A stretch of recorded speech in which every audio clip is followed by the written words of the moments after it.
Hey guys, welcome back. I've got a video from What's for Tea here. We've done a couple of her cooking videos. They're all awesome. She's fantastic.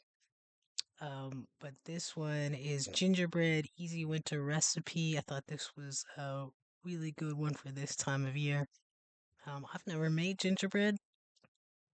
I really like it though, so hopefully we'll learn something. Maybe I'll give it a try here at home. Maybe you guys will. I will link her video in the description if you guys want to check it out yourself or check out some of her other fantastic videos.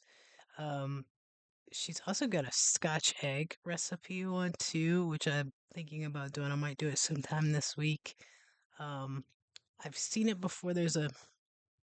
Um, there's a s- a member of YouTube, Outdoor Boys. I don't know if you guys are familiar with them at all, but they do like camping videos. It's a guy, I think he's actually a lawyer, but he does camping videos with his sons, and they go all over the place. They travel different countries. They've done cross country. Um, really awesome videos. But that was actually the first time that I ever saw a Scotch egg. Um, they did one, or they brought it along with them while camping, and it looked really interesting. So, at this point, I couldn't even tell you what all was, what all made up the Scotch egg because it's been a long time. So I might need to do a refresher and learn how you actually make one. But that'll be a different video, different day. But yeah, like I said, I will link her video for this one in the description, along with a link over to my Patreon, which you should check out if you have not done so. Videos are over there that are not available on YouTube. Full British TV show reacts. Um, and then there will also be a link of how you can support the channel here on YouTube.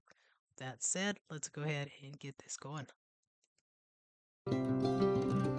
Well, hello there, folks, and a very warm welcome back to What's for Tea. It's lovely to see you again, and I hope that I find you very well.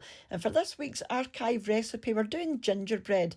It doesn't get more autumn winter than gingerbread, so I'm going to pass you over to me from a few years ago, and I will catch up with you at the end, and we can have a wee chat then. So, yeah, thanks for watching. But as usual, all of the ingredients will be in the description box underneath the video. So you want this nice and spicy and cinnamony. So there's cinnamon and ginger and all the usual suspects in here. And that's what I used there. But it is just wonderful. And see, when this is baking, the smell in the kitchen was absolutely crazy. My cake ended up quite chunky, but not overly chunky. So I would suggest if you're looking for a really high sort of chunky squares of cake, just use a smaller cake pan. Anything between an 8 or a 9-inch square is absolutely ideal. So I'm going to show you the pan that I'm using, and of course you'll need to line it. I've just used some greaseproof paper, but you can just use some butter, and then obviously flour if you want to use the flour and butter method. But I always like to line mine with paper just to make sure there's no problems at the end, which there weren't.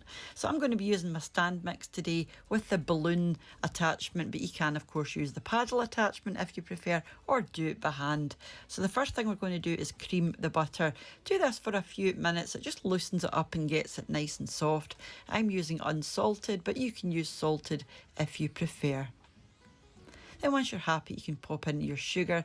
I'm using some brown sugar and white, but again, use all white or all brown. The darker your sugar, you know that the darker your cake is going to be at the end. So if you use a dark brown sugar, you'll have a much darker cake. Mine's a sort of light brown. So once you've creamed those together, it should be looking something like this. Now we're going to add 2 medium eggs, one at a time. Pop one in, and once it's nicely mixed through, you can pop your other one in. Now don't worry if it's looking curdled at this stage or you think it looks a bit funky, because sometimes it can look a bit like that, but that's perfectly normal, so don't worry about it. And once your eggs are nicely incorporated, it should be looking something like this. Now I'm just going to scrape down the bowl, which you will have to do a couple of times during this recipe because everything just flies off to the sides and sticks to the sides. We're now going to add in the treacle or molasses.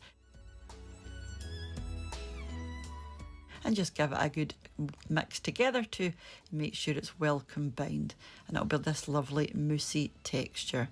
Now we're going to move on to the dry ingredients. So your plain flour, your baking powder and salt, and then your spices. You just want to mix all of these together in the one bowl. I'm just using a fork, but use whatever you like. We're just going to add this in 2 or 3 stages to your mixture. Mixing.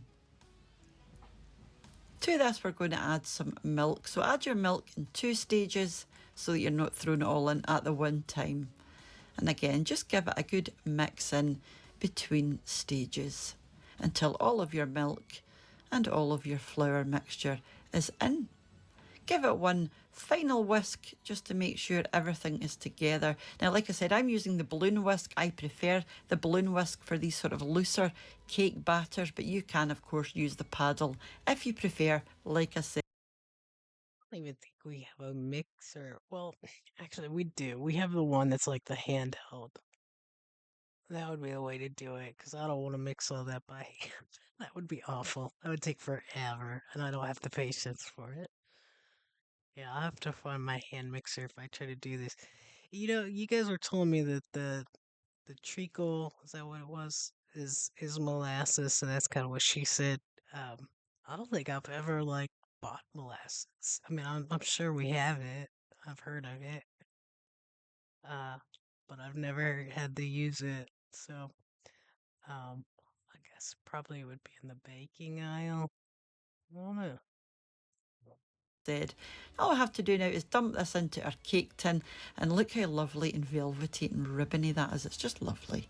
Smooth it over the top with your spatula, and do give your tin a good couple of bangs or taps to get some of those air bubbles released.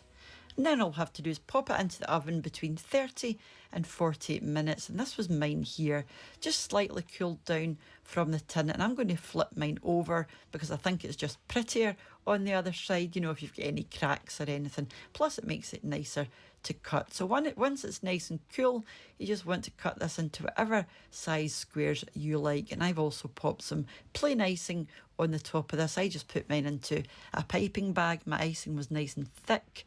And if your cake is cold, you know it will set in these lovely lines. So do make sure your cake is nice and cool, you know, if you're going to ice it this way. But you can, of course, just put your icing all over the top if you prefer. And this was mine here, and as you can see, it's just falling apart because it's so soft and delicate. I'm going to pick the end bit up, and a bit more success picking that one up. As you can see, they are fairly chunky. But if you want a chunkier cake, just use a smaller tin. I would recommend an 8 by 8 inch because mine was 9 by 9 inches. And that was so yeah, that there. was And we're just gonna absolutely have this, or delicious. we And as did you can see have there, this later just on after our perfect tea with with some custard. And I lovely can warm. still remember how that tasted. I think that was probably the best that I've ever. That was a good video. It looked so good. I bet that that does make your house smell amazing. You know, like here they say when you're trying to sell your house, you should like try to put cookies in the oven so everything smells like nice, fresh, delicious hot cookies. Usually I guess chocolate chip. Um, but I imagine like that would just make your house smell so Christmassy and delicious and warm. Um, I think the icing would be really easy to do. And then what was she saying? What did she put it? Custard at the end? I don't think, I don't know. I'd have to find out if we even have like a custard mix. That's really not something that's popular here. I don't know why. Um, but I'll have to look and see about that. I can also see just putting like some vanilla ice cream with it. That would probably be delicious as well.